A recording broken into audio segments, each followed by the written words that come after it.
अस्सलामुअलैकुम नाजरीन, मैं मोहम्मद मुख्तार अहमद। हर खबर से बाखबर हमारी है सबके नज़र। T9 न्यूज़ में आपका खैर मकदम करते हैं। आइए देखते हैं आज की खुसूसी खबर।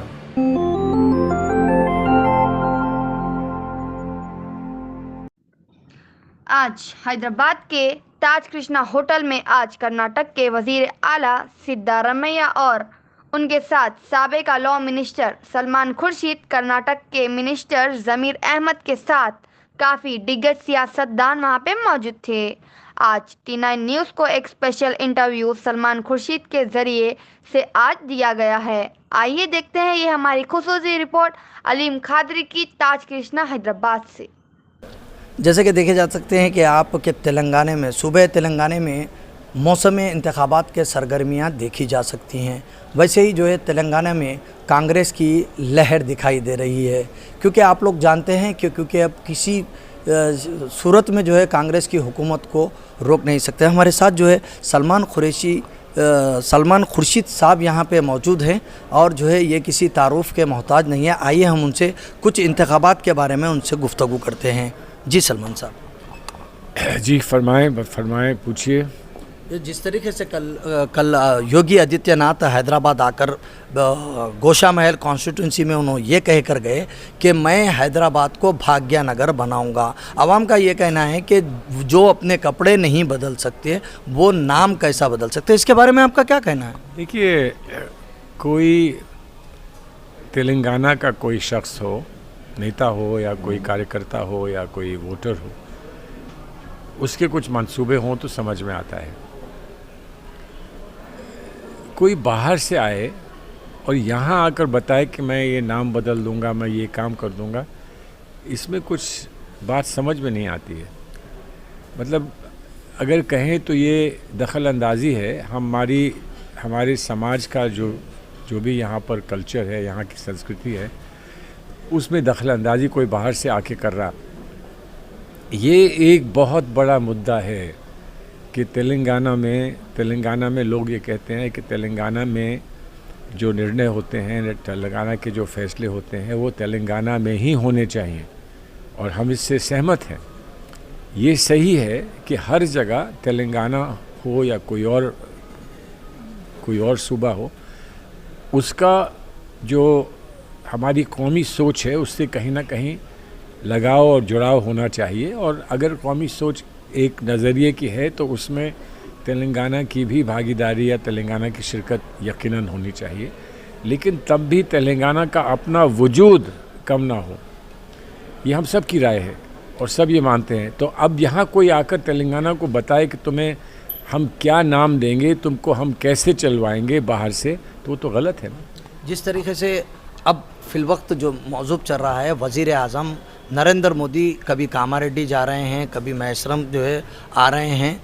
जो मैसरम में भी लहर देखी जा रही है कि KLR साहब जो हैं वहाँ पे कल ख़वातीनों का बहुत बड़ा हुजूम देखा गया, और वहाँ पे ICC के शमा मोहम्मद साहब जो है तमाम ख़वातीन को जो है ख़िताब किया। वहाँ पे उन्होंने कहा है कि हम सिर्फ कांग्रेस को वोट देंगे। अब अगर आपकी हुकूमत जब आएगी, ठीक है, 6 मुद्दों पे तो आप बात कर रहे हैं, ठीक है, अगर आपकी हुकूमत आती है तो CM बनेगा कौन?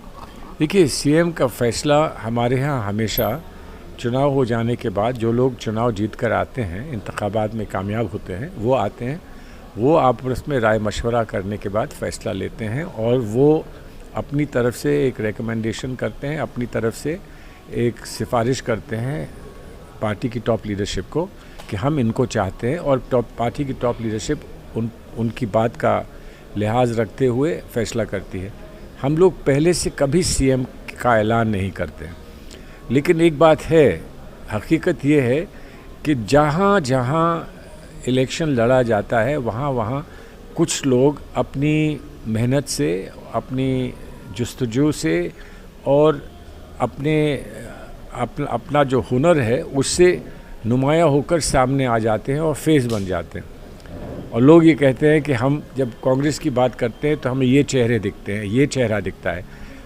वो उसका असर यकीनन सब पे होता है, उसका असर हमारे कांग्रेस लीडरशिप पे भी होता है, लेकिन आखिर बात यह है कि जो यहाँ के लोग चुनकर आएंगे, फैसला करेंगे, उस फैसले की बुनियाद पर हम आगे फैसले करते हैं। अकबरुद्दीन अवैसी ने जो है आवाम के सामने पब्लिक मीटिंग में ये कहा है कि रेवंत रेड्डी जो टीपीसीसी हैं उन्होंने जो है आरएसएस के हैं और उनको टिल्लू के खिताब से नवाजा है और हर जगह उनको टिल्लू बोला जा रहा है, उन्होंने आरएसएस है। इसके बारे में रेवंत रेड्डी साहब के बारे में आपका क्या कहना है? देखिए, रेवंत रेड्डी ने इस बात को खुद साफ कर दिया है।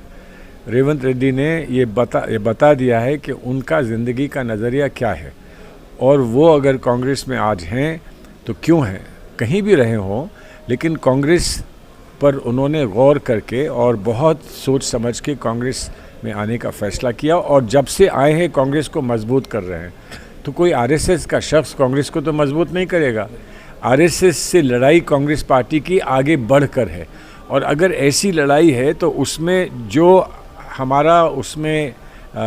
हमारी लीडरशिप उसमें दे रहा है, हमको लीडरशिप दे रहा है, उसको आप आरएसएस का कैसे कह सकते हैं? आपको हर शख्स के किए हुए काम को देखकर और उसकी जो तर्जुमानी है और जो वो बात कहता है उसको देखकर आपको फैसला करना है कि इसकी नीयत क्या है, इसका मकसद क्या है और ये क्या इतने दिन से करता चला आ रहा है। मैं समझता हूँ कोई भी अगर इस बात को देखे तो अंधा ही होगा जो कहेगा कि आरएसएस के। अभी आप देख रहे थे कि हम सलमान खुर्शीद साहब जो है हमें अपना कीमती वक्त निकाल कर हमें जो है दे रहे थे कि इस तरीके की बात चल रही है सूबे तेलंगाना में इंतखाबात के जो आपको इंतखाबात के जो सरगर्मियां आपको दिख रही हैं, क्योंकि आप को जो है सलमान खुर्शीद साहब जो है उसका खुलासा किए और बताए कि जो है रेवंत रेड्डी ख़ुद जो है अपने आरएसएस के नहीं है बोल के उन्होंने खुलासा किया। मैं कैमरामैन के साथ मोहम्मद अब्दुल कादरी, T9 न्यूज़, हैदराबाद।